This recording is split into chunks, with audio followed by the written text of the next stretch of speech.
We're here because free speech is under attack. We're here because people are being convinced that socialism works.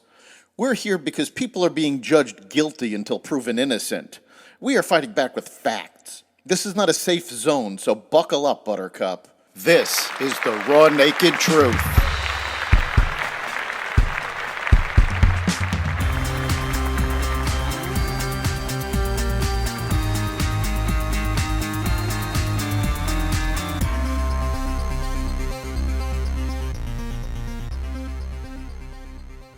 A hero Marine indicted, interest rates paused, and more.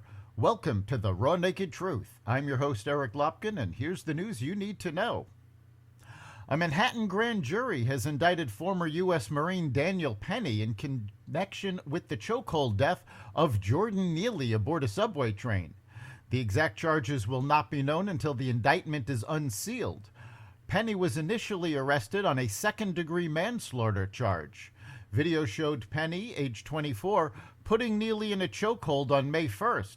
Several witnesses observed Neely making threats, according to Assistant District Attorney Joshua Steinglass, which he told the judge during Penny's initial appearance in court on May 12th. Witnesses told police that Neely was yelling and harassing passengers on the train and that they were afraid he was going to attack and possibly kill them. Neely was shouting that he was going to kill people and that he was not afraid to go to prison and he was ready to die. Penny put Neely in a chokehold and then placed him in the recovery position. Neely was known to be mentally ill, had attacked women on the subway previously, and had been arrested 43 times. A jury on Monday found in favor of former Starbucks regional director Shannon Phillips, who sued the company for wrongfully firing her, claiming she was terminated for being white. Phillips, who worked for Starbucks for about 13 years and managed a region of stores in the area, was fired after the arrest of two black men at a Philadelphia Starbucks in April 2018. The New Jersey jury returned a verdict of $25.6 million, including $25 million for punitive damages and $600,000 in compensatory damages, according to Console Mattiacci Law, which represents Phillips. The jury ruled unanimously after a 6-day trial, the lawyers said, noting that Phillips will also be seeking back and front pay. Starbucks said it is disappointed in the decision and is evaluating its next steps. The Federal Reserve on Wednesday paused its aggressive campaign to raise interest rates, but indicated it is likely to increase rates 2 more times this year to continue fighting high inflation. The decision leaves the Fed's benchmark short-term lending rate at 5.1%, the highest level in 16 years. The central bank's leaders said the pause would provide time to determine how increased borrowing costs have affected the economy. The Fed hiked rates at its last 10 meetings. Data have shown that the economy remains stronger than expected. Inflation has fallen steadily, but not as sharply as hoped. It remains near 5% on an annual basis, excluding volatile food and energy costs, which is far above the Fed's 2% target. Former President Donald Trump, the frontrunner for the 2024 Republican presidential nomination, raised $2 million from a candlelight dinner fundraiser with top donors at his Bedminster, New Jersey resort Tuesday night, hours after his arraignment on federal charges in a Miami courtroom. Trump pleaded not guilty to 37 counts tied to his alleged retention and mishandling of national security secrets, lying to investigators, and obstruction.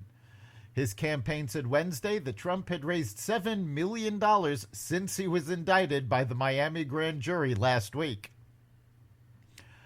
Chinese President Xi Jinping met Wednesday with the president of the Palestinian Authority, Mahmoud Abbas, as Beijing continued its push to expand its influence in the Middle East and challenge U.S. global leadership. Before Abbas arrived in Beijing on Tuesday for a 4-day visit, Chinese officials suggested China could help get new peace talks going between Israel and the Palestinian Authority. On Wednesday, She unveiled a three-part proposal for a two-state solution to the conflict, although it was largely similar to a plan he proposed in 2013. Justice must be returned to Palestine as soon as possible, she said. Israel, given its alliance with the United States, would likely be wary of giving China a role in any negotiations, according to the New York Times. 9 more women have accused actor and comedian Bill Cosby of sexual assault in a lawsuit filed Wednesday in Nevada. The women say Cosby drugged and assaulted them between 1979 and 1992 in homes, dressing rooms, and hotels in Las Vegas, Reno, and Lake Tahoe. One accuser said the 85-year-old former Cosby Show star claimed to be her acting mentor and got her to travel from New York to Nevada, where he drugged her with what he said was non-alcoholic sparkling cider and raped her. Cosby has been accused of sexual abuse by more than 60 women. He spent nearly 3 years in a Pennsylvania prison before a higher court threw out his conviction in 2021. Cosby has denied all the allegations. Mexican-made Modelo Especial passed Bud Light to become the top-selling beer in the U.S. in the 4 weeks that ended June 3rd, according to Nielsen IQ data analyzed by the consulting firm Bump Williams.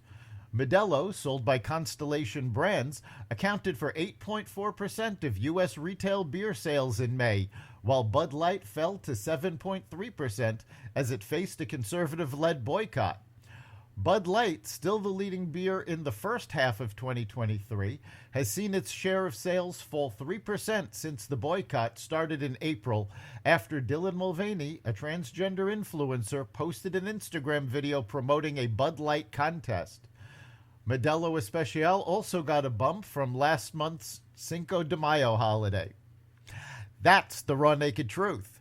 You can catch every episode of The Raw Naked Truth at xvadio.com/podcasts, the Apple Podcasts app, Google Podcasts, Spotify, iHeartRadio, Stitcher, Amazon Music, Audible, and other platforms that respect freedom of speech. We'll see you next time.